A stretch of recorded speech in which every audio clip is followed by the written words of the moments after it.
This is the new 6th generation Subaru Forester Wilderness, the off-road rugged version of Subaru's SUV, which comes with upgrades both on the exterior, underneath, and inside, with a starting price of $38,000. Subaru also says it's the most off-road capable and technologically advanced Forester Wilderness ever. Under the hood is the Forester standard naturally aspirated 2.5-liter four-cylinder boxer engine, rated for 180 horsepower and 178 pound-feet of torque. That's not a whole lot of power, but fortunately the Forester is not the heaviest all-wheel drive SUV in the world, coming in at around 3,700 pounds, and so it moves this thing around all right. Just don't expect it to be winning any races. The interesting part for the powertrain in regards to the Wilderness is actually how they've revised the rest of the drivetrain. Starting with the CVT automatic transmission, they actually gave it a shorter final drive for better off-roading characteristics, and they've also revised the Subaru symmetrical all-wheel drive system, making the differentials actually lock up faster so that you have better traction in more low traction environments, which is all great to hear.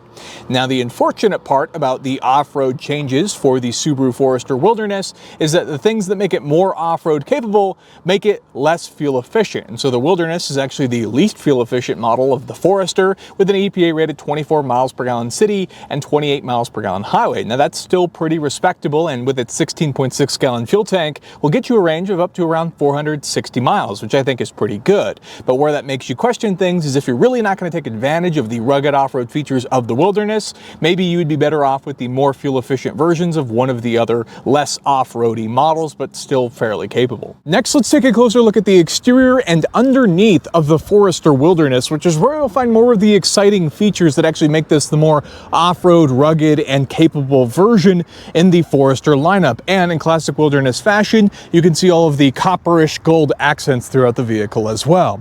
The first thing you notice is all of the black body cladding that you see throughout, and what's interesting is as you actually get up close, you can see it's also got an interesting texture feel to it as well throughout the vehicle. But supposedly that'll help sort of protect the vehicle from, let's say, impacts and such that might really damage or mess up the painted components of the vehicle, but instead can protect it if you're worried about things like desert pinstriping and such. Getting into the specific features though, let's talk about ground clearance. The Forester actually features 9.3 inches of ground clearance. That's an improvement of 1/10 of an inch, so 9.2 to 9.3 for this new 2026 model. It also has short overhangs in the front and the rear to help improve things like approach and departure angles. The departure angles you can see in the back here is particularly impressive, and I believe the greatest of the two. And then you have a breakover angle of something like 21 degrees.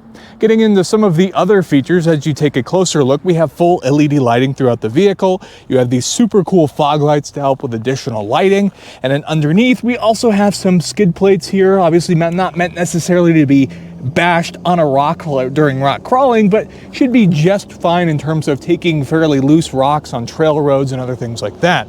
You also have a suite of camera systems that you'll find throughout the vehicle. On top here, we have a matte black sticker, if you will, that is of course there to help reduce reflections, but also cosmetically, I think, just does wonders for the vehicle.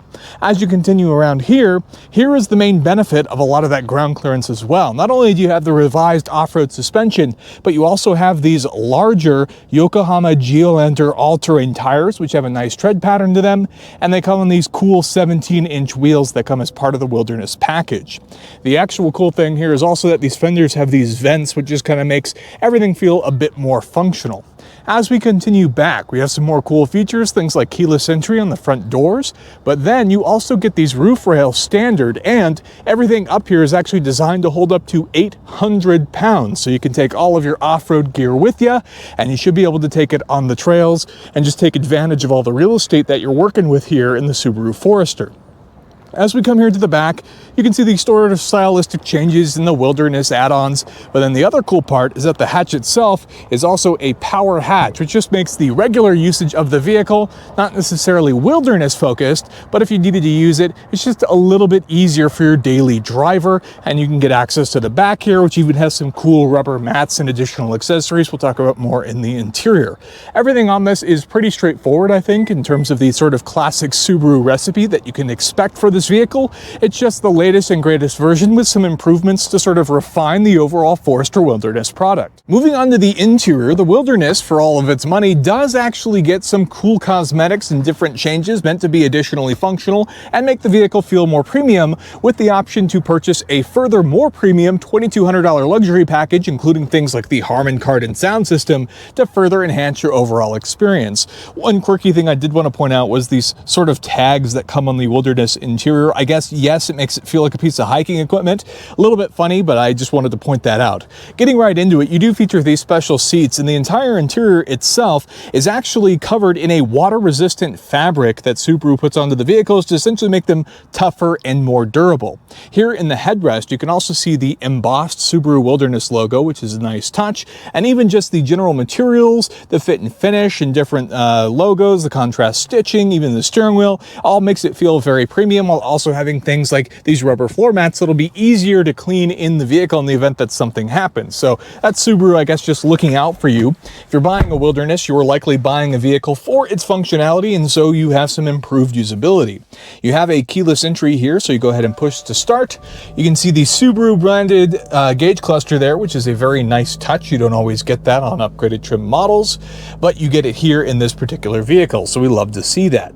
Now, moving on to what you see here. If you're familiar with a lot of the Subarus that have come out in the last couple years, everything is going to feel right at home, and you can expect a similar treatment in terms of things like the Subaru SI drive modes, your digital gauge cluster, and even the digital infotainment system over here, which has the things you expect: Apple CarPlay, Android Auto. It's a pretty easy system to navigate. You can see all your basic settings throughout the vehicle, and then the biggest change is going to be having some of the more special modes, let's call them, and being able to adjust the off-road areas for this particular vehicle. And so that's kind of where things can start to be a little bit more interesting. Now, the seats themselves are actually heated, which is again another nice luxury touch to sort of enhance the overall experience of the vehicle. You can see in the steering wheel, you have all sorts of basic controls in here, in addition to some paddle shifters on the back for some reason to simulate some shifts. You also have the option to use some of your power functionality here, like the tailgate. Then you can also, of course, adjust everything to your liking. I could dive in on all of the facts and features for some of this stuff, but I'd rather leave it pretty generic and straightforward. Just know that it's a pretty decent system that has the modern amenities that you would come to expect. Now, below this, I also like the sort of old school functionality fashion of everything. You do have a wireless charger, but you still actually have ports to plug in your physical cables.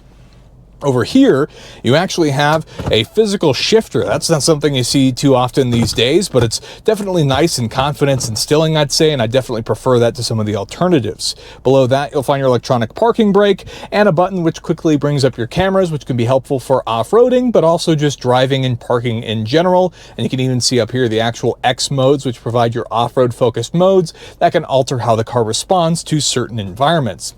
Some of the cool things that I really like, for example, this cup holder setup. Not only do you have plenty of room so it can support a variety of different sized cups, but also these pass-throughs so you can put long items in here, or the fact that this is also perfectly sized to actually drop your cell phone into from a practical perspective. You also have a variety of different textures here that goes along the dashboard. Up high here, you actually have some fairly sizable sun visors, which is always nice to see, and they do have the option to actually extend out to help cover the sun. And if we go ahead and open up the mirrors, they are also backlit. Over to the left here, this isn't too crazy. You just have the options here for your sunroof and, of course, your map lights up top. Pretty simple, pretty straightforward, but I think it's clear that when Subaru set out to design both the exterior and interior of this vehicle, the main focus was how you were going to use it. And so everything in this vehicle has been built with that functional perspective. I did want to take a moment to show you the back seats here. The Subaru Forester can seat a total of 5, which means 3 across the back here. You could, of course, fit 2 adults more comfortably, and there is plenty of legroom to fit full-size adults. Subaru also supplies the rear passenger with their own vents. They get some chargers, and of course, if you don't have anybody in the middle, you can also fold this down, and that gives you access to your cup holders. In the event that you don't need any of these seats at all, well then fortunately you can just stow them away, and that gives you more room to store items in the back of your Subaru Forester. All right, doing some off-roading. The all drive just pulls us around. All right, let's see here. Full throttle.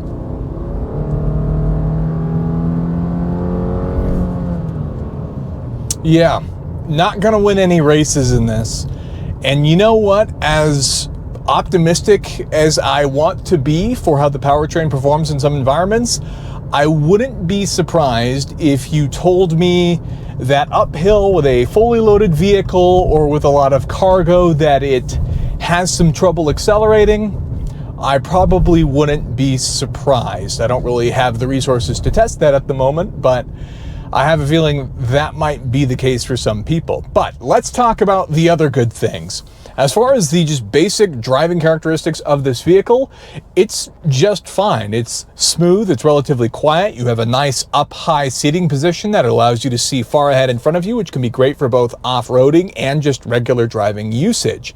The vehicle itself feels very, very spacious. It feels like Subaru has pretty decent packaging here in terms of how they set everything up. And so even I assume with a full car, it never feels overly crowded, even with people that I've had next to me in the vehicle. So all of that is quite impressive. The technology doesn't really feel like it's in your face, which I appreciate. It feels like it's there purely for functional perspectives, that it's not trying to be fancy or glaring. And if anything, I feel like it nicely tapers itself away into the dash. The greenhouse in this is very good. It feels very expansive.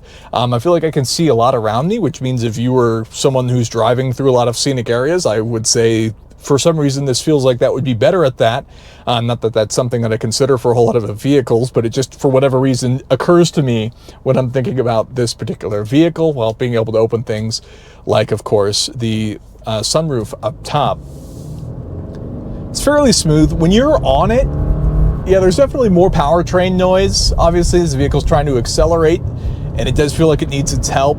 And there is some ridiculous stuff, like the paddle shifters in this vehicle don't really make any sense for pretending to shift a CVT automatic transmission, which has no physical gears. But to each their own. I have a feeling most of the people interested in this aren't going to use those features anyways. The parts that do matter are, you know, how it drives. And it definitely drives like a Subaru. The all-wheel drive system, even when I was driving there in an off-road gravelly area, like there's never any instances where you feel like you're losing traction. And with the revised changes, if you've liked your previous Subaru models, this should be an improvement over those vehicles in comparison with all of the specific changes that Subaru has implemented for this 2026 model. Now, the Wilderness has always been cool to me. The part that makes these vehicles so special is, first of all, the ground clearance. 9.3 inches in this Wilderness. For comparison, the first vehicle that comes to mind, because I recently filmed one, is the Hummer H2, which has 10 inches of ground clearance. Now, that's a very capable vehicle, and I can tell you that if this has 9.3 inches, that's going to be more than enough for 99% of regular driving roads. There's certainly not a forest road or average camping road to drive out to that's going to be more, you know, rugged than that, where that wouldn't be enough ground clearance. And so all of that is plenty impressive in this particular vehicle, while also having these supporting mods, which is really what this vehicle is. Where the use case comes into question on what's the right trim for you would be on how you're going to use it. The Wilderness really is designed for somebody that's actually going to get out there. If you're going to get muddy, things like the water-resistant seats, the rubber floor mats, like obviously that's going to help a lot more, but that's not nearly as cozy, let's say, as carpet would be in a more standard model of the Subaru Forester. And the truth is, because they all come with the same engine and even the symmetrical all-wheel drive system, you can expect similar capability with a regular Subaru vehicle if you're only going off-roading occasionally and maybe more so want your all-wheel drive for snow. Then that's where some of those changes come from. If you don't need the extra ground clearance, then you also get better fuel economy by going with one of the lesser models.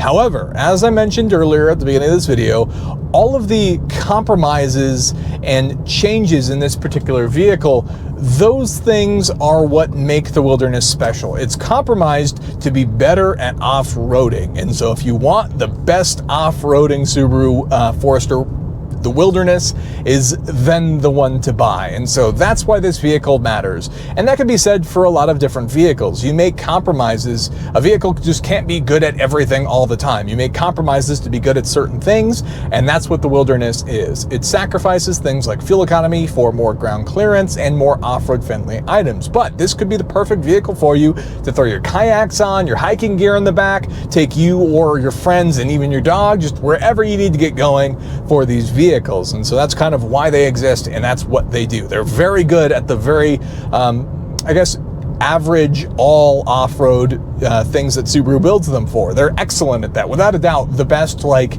average, do-everything off-roader vehicles. So this is the best of that lineup for vehicles, I would say, is the best way of putting that. Now with that, that's the end of the video. This is a fun, solid vehicle, obviously the first of the 6th generation Subaru Forester Wilderness, and comes with it tons of revisions and stuff for 2026 just to improve its off-road capability. So that's what you're looking at here. If you like the Forester and just want a little bit more, let me introduce you to the Wilderness. As always, I do want to know your thoughts on the 2026 Wilderness down below. But with that, that's the end of the video. If you enjoyed it and can leave me a thumbs up, I'd really appreciate it. Consider getting subscribed for more content like this in the future. And of course, thank you so much for watching, and I'll see you in the next one.